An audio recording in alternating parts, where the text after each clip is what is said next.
Assalamualaikum warahmatullahi wabarakatuh.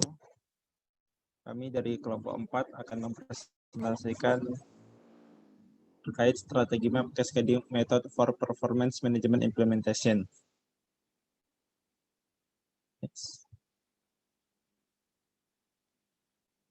Anggota kelompoknya yang pertama ada Mas Satria Adi Pramana dengan NRP 063.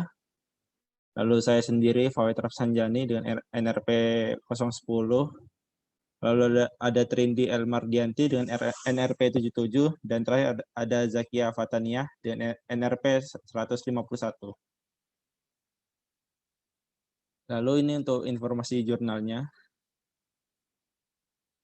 Next. Untuk introduction-nya, di sini perusahaan dapat digambarkan sebagai serangkaian aktivitas yang digunakan untuk menciptakan keuntungan. Setiap perusahaan nirlaba bertujuan untuk memberikan pendapatan tanpa akhir kepada pemilik dan pemangku kepentingan. Departemen Akuntansi mengakomodasi tujuan itu dengan menerbitkan laporan keuangan menggunakan prinsip dan standar yang memungkinkan investor dan pelanggan membuat keputusan yang tepat tentang mendukung perusahaan.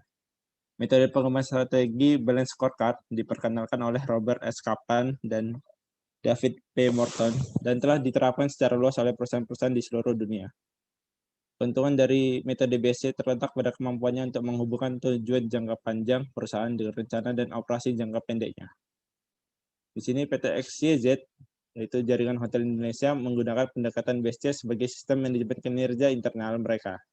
Sistem ini mengakomodasi kebutuhan mereka untuk mengembangkan bisnis sambil mempertahankan operasi saat ini yang sangat baik. Manajemen perusahaan juga memahami bahwa BSC hanya berguna jika setiap anggota perusahaan terlibat dan berkomitmen. Dengan demikian, mereka telah mengalihkan prosesnya, termasuk key performance indikator, goals, dan objektif ke staf hotel di bawah lingkup mereka. Cascading dikelola oleh kantor manajemen strategis tingkat korporat yang meninjau scorecard, melaporkan hasil, dan mengimplementasi pelajaran yang didapat. Studi ini meninjau operasi BSC PT XYZ dan mekanisme kaskadenya untuk mengevaluasi penggunaan yang tepat. Next. Selanjutnya adalah literatur review. Di sini ada beberapa literatur yang digunakan dalam penelitian ini, yaitu yang pertama manajemen strategis, di mana menurut Pierce dan Robinson, manajemen strategis ini dianggap sebagai serangkaian keputusan dan tindakan yang menghasilkan perumusan dan implementasi rencana yang dirancang untuk mencapai tujuan perusahaan. Manajemen strategis sendiri terdiri dari 9 tugas penting seperti yang tertera pada slide. Kemudian literatur yang kedua adalah BSC. Menurut Robert Kaplan dan David Norton, metode ini tidak hanya mengelola kinerja perusahaan, tetapi juga untuk memperjelas dan menghasilkan konsensus, berkomunikasi dengan seluruh perusahaan, menyelaraskan tujuan departemen dan pribadi, menghubungkan tujuan strategis dan jangka panjang dengan anggaran tahunan, mengidentifikasi dan menyelaraskan inisiatif strategis, melakukan tinjauan berkala dan sistematis, dan mendapatkan umpan balik dan pembelajaran. BSC menggambarkan hubungan sebab akibat antara satu perspektif dengan perspektif lainnya seperti pada gambar yang tersedia. Next. Yang ketiga adalah strategi map. Peta strategi ini memberikan gambaran rinci tentang strategi perusahaan dari satu perspektif sehingga dapat menawarkan fokus dan kejelasan kepada pemangku kepentingan. Nah, menurut Norton menyatakan bahwa peta strategi ini disusun berdasarkan beberapa prinsip, yaitu strategi sebagai penyeimbang prioritas yang saling bertentangan, strategi sebagai nilai tambah bagi pelanggan, nilai sebagai produk dari proses bisnis internal, strategi sebagai rangkaian tema pelengkap, dan nilai yang dihasilkan dari penyelesaian aset tidak berwujud. Next. Literatur yang keempat adalah alignment, di mana Norton menyatakan bahwa perusahaan membutuhkan 5 komponen kunci untuk mendorong keberhasilan implementasi strategi, yaitu mobilisasi, penerjemahan strategi, penyelarasan organisasi, motivasi karyawan, dan tata kelola perusahaan. Selain itu, Norton juga membagi proses penyelarasan ini menjadi 3 jenis, yaitu vertikal, horizontal, dan eksternal. Yang terakhir adalah cascading, di mana ini membantu menyelaraskan strategi dengan menyebarluaskan informasi dari tingkat atas ke semua organisasi bawahan, di mana ada 2 pendekatan, yaitu pendekatan top-down dan pendekatan bottom-up. Next. Selanjutnya, research methodology, di mana penelitian ini dilakukan dengan menggunakan data primer yang bersumber dari dokumen kerja internal perusahaan PT XYZ, sebuah perusahaan non-listed dengan lebih dari 100 hotel di seluruh Indonesia. Pengumpulan data mengandalkan dokumentasi kertas, observasi, dan wawancara, diikuti dengan analisis teoritis dan perbandingan dengan kondisi perusahaan yang sebenarnya. Next.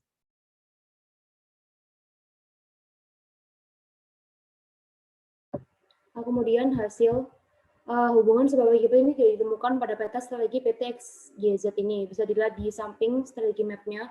Masalahnya itu berasal dari pandangan mereka tentang perspektif pelanggan. Nah, di peta strategi PT XYZ ini, satu-satunya hal yang menggambarkan nilai pelanggan hanya mengatakan menyediakan pelayanan prima. Nah, hal ini itu tidak terukur. Tujuan lainnya terikat dengan hasil, pangsa pasar, dan peningkatan jumlah pelanggan adalah harapan perusahaan dan bukan nilai yang ditawarkan pada pelanggan. Kemudian peta strategi PT XYZ ini tidak teratur dengan tepat sesuai peraturan yang berlaku. Jadi itu tidak bisa digunakan sebagai dasar untuk strategi cascading ke unit bawahan. Nah, maka dari itu mereka tuh perlu menyiapkan strategi baru. Nah, kemudian peta baru itu harus berfokus pada perspektif pelanggan dengan memperjelas proporsi nilai. Diusulkan dengan jelas proporsi nilai akan menggambarkan hubungan kausal pada peta strategi PT XYZ. Nah, berdasarkan analisis visi perusahaan PT XYZ, mereka itu bertujuan untuk menjadi jaringan hotel pilihan di Indonesia di Asia Tenggara. Nah, kemudian berdasarkan wawancara dan hasil observasi, kami itu menemukan bahwa keuntungan adalah layanan berkualitas tinggi yang diberikan secara konsisten kepada pelanggan. Nah, dengan demikian tuh pelanggan tuh merasa nyaman dan cenderung memilih rantai PT XYZ sebagai solusi pasar utama mereka. Untuk meningkatkan proses cascading, maka PT XYZ harus mengatur ulang peta strategi mereka dan membangun strategi besar untuk mencapai visi perusahaan mereka.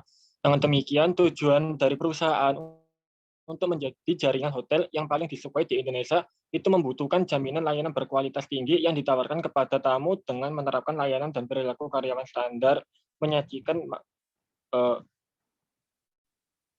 makanan lezat berkualitas tinggi sebagai merek dagang, menyediakan akses mudah ke sistem transaksi mereka, dan membuat strategi mulus untuk lebih dari 100 hotel tersebut. Sementara itu, strategi untuk menjadi jaringan hotel terbesar di Indonesia dan Asia Tenggara membutuhkan konsistensi dan ekspansi hotel bernilai tambah. Untuk memastikan pengiriman proporsi nilai kepada pelanggan, perusahaan harus menerapkan sistem manajemen kinerja dengan prosedur untuk memastikan layanannya secara konsisten memenuhi tingkat standar tertinggi. Kemudian perusahaan harus membuat peta strategi baru.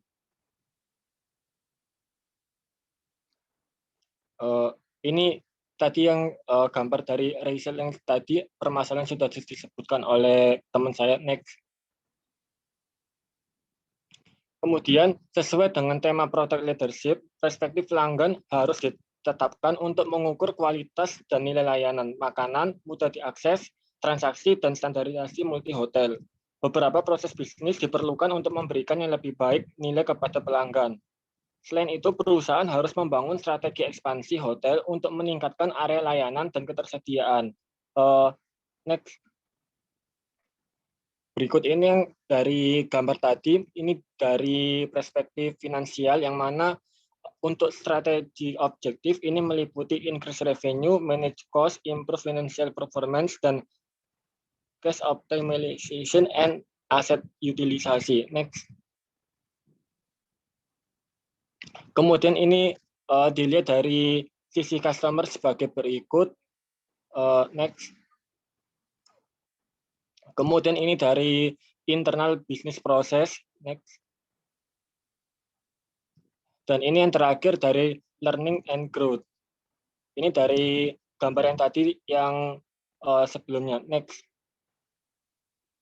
Sedangkan ini ada strategi dari strategi B. Pada gambar ini nanti akan disajikan mulai dari tabel 5 sampai ke 8 yang mana terdapat beberapa perbedaan antara strategi korporat dan segmen B. Padahal itu mencerminkan pendekatan top-down, tidak semua KPI dapat mengalir ke semua organisasi. Karena peta strategi perusahaan adalah dibuat berdasarkan model layanan penuh. Segmen B terdiri dari hotel murah yang menawarkan lebih sedikit fasilitas dan layanan. Oleh karena itu, proporsi nilai yang berbeda dan diperlukan strategi.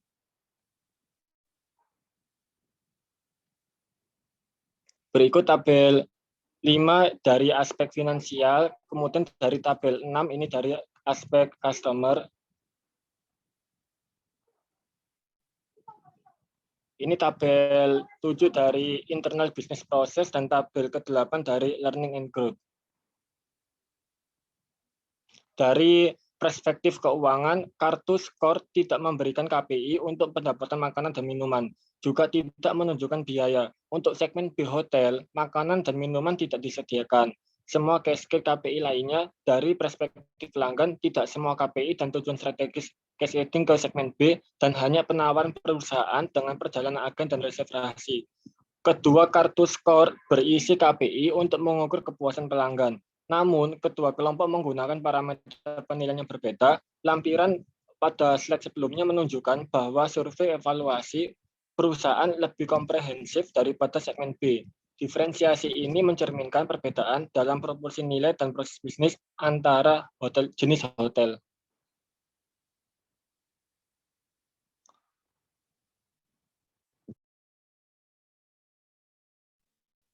Selanjutnya, untuk conclusion-nya yaitu proses pengembangan strategi PT XYZ perlu ditingkatkan. Peta strategi saat ini tidak menyediakan BSC dan tidak menggambarkan hubungan sebab akibat di antara perspektif yang biasanya ditemukan pada peta strategis. Di sini ditemukan bahwa perspektif pelanggan tidak dapat menggambarkan nilai yang ditawarkan tamu oleh PT XYZ, sedangkan kartu skor segmen D mengalir dari perusahaan menggunakan pendekatan top-down, tidak semua KPI dan tujuan mengalir ke bawah. Karena hotel bagian segmen B menawarkan proposisi nilai pelanggan yang berbeda dari perusahaan. Dengan demikian, mereka melayani segmen pelanggan yang berbeda dengan model bisnis yang sedikit berbeda. Oleh karena itu, beberapa tujuan strategis baru dan penyesuaian KPI diperlukan dalam membangun scorecard segmen B dan perlu dilakukan beberapa penyesuaian pada proses cascading. Oleh karena itu, kami memberikan saran sebagai berikut. Pertama, PT XYZ harus merevisi peta strategi mereka.